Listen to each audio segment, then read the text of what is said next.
Network তৈরি করতে গেলে আপনাকে যে জিনিসটা করতে হবে, ওয়েলকাম ব্যাক, আপনাকে যে জিনিসটা করতে হবে নেটওয়ার্ক তৈরির ক্ষেত্রে, সেটি হচ্ছে যে আপনাকে অবশ্যই ফেসবুক লিঙ্ক ডাউন, লিঙ্কিং নামে একটা অ্যাপ আছে, সেটা আপনাকে যুক্ত থাকতে হবে কম্পিউটারের মাধ্যমে। আপনার মতামত মানুষের সঙ্গে ভাব বিনিময় থাকতে হবে। তাতে বিভিন্ন ধরনের আইডিয়া, ফেসবুক, ইনস্টাগ্রাম, ইউটিউব, এ যুগে যতগুলো অনলাইন চলমান সেগুলো আপনাকে জানতে হবে, বুঝতে হবে, এবং কোনো না কোনো অ্যাকাউন্টের মাধ্যমে আপনাকে নিজেদের ভার্সনগুলোকে মানুষের সামনে উপস্থাপন করবেন, এবং এভাবেই আপনি আপনার অ্যাক্টিভিটি মাধ্যমে মানুষের সাথে একটা অবাধ লেনদেন শুরু হয়ে যাবে। সেটা অবশ্যই পজিটিভ, নেগেটিভ নয়।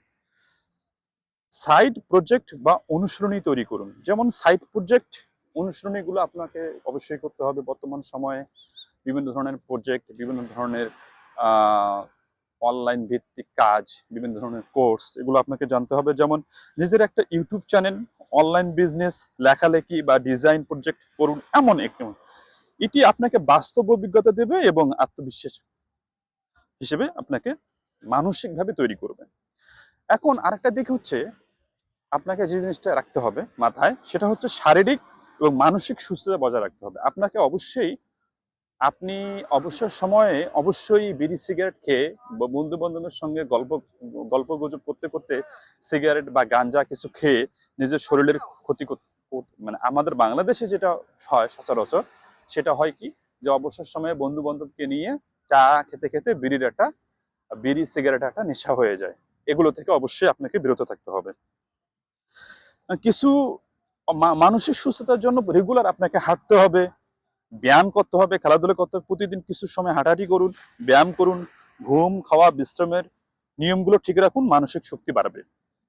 এখন সময়টাকে আপনি সময় ব্যবস্থাপনা শিখতে হবে আপনাকে। কোন সময় আপনি কি করবেন, কোন সময় কাজে যাবেন, কোন সময় নামাজে যাবেন, কোন সময় আপনার ফ্যামিলিকে দেবেন, কোন সময়টাতে আপনি খাবেন, কোন সময়টাতে আপনি খেলবেন, শুক্রবার আপনি কি করবেন, শনিবার আপনি কি করবেন, রোববার আপনি কি করবেন, এরকম একটা রুটিন আপনাকে তৈরি করতে হবে। হ্যাঁ, তাহলে আপনি কি নিজের ব্যাপারে নিজেকে আবিষ্কার করতে পারবেন।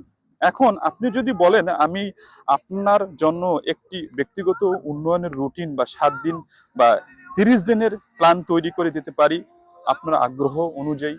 এখন আসলে এটা আমি পারি, আপনাদেরকে বলে দিতে পারি, কিন্তু আপনার লাইফস্টাইল, আমার লাইফস্টাইল সম্পূর্ণ ভিন্ন রকম। তাহলে আমি আপনাদের লাইফস্টাইল না জেনে, না বুঝে, আমার মতো করে আমি রুটিন আপনাদেরকে কিভাবে করে দিব?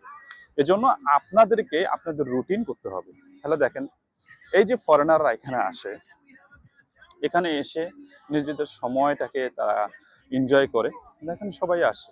এই যে সময়, আমরা ইন্ডিয়ান, পাকিস্তান, বাংলাদেশিরা যারা আসি, তারা এসে 2 থেকে 3 দিন 4 দিন হই হুল্লা করে আবার গিয়ে সাবেক ওই হই হুল্লার মধ্যে পড়ে যাই। আমাদের আসলে কাজ এবং ফ্যামিলি এবং ব্যবসা, বিজনেস সব একাকার করে ফেলি। যার নয় আমাদের লাইফস্টাইলটা ইউরোপিয়ান, আমেরিকান, অস্ট্রেলিয়ানদের থেকে একদম ভিন্ন।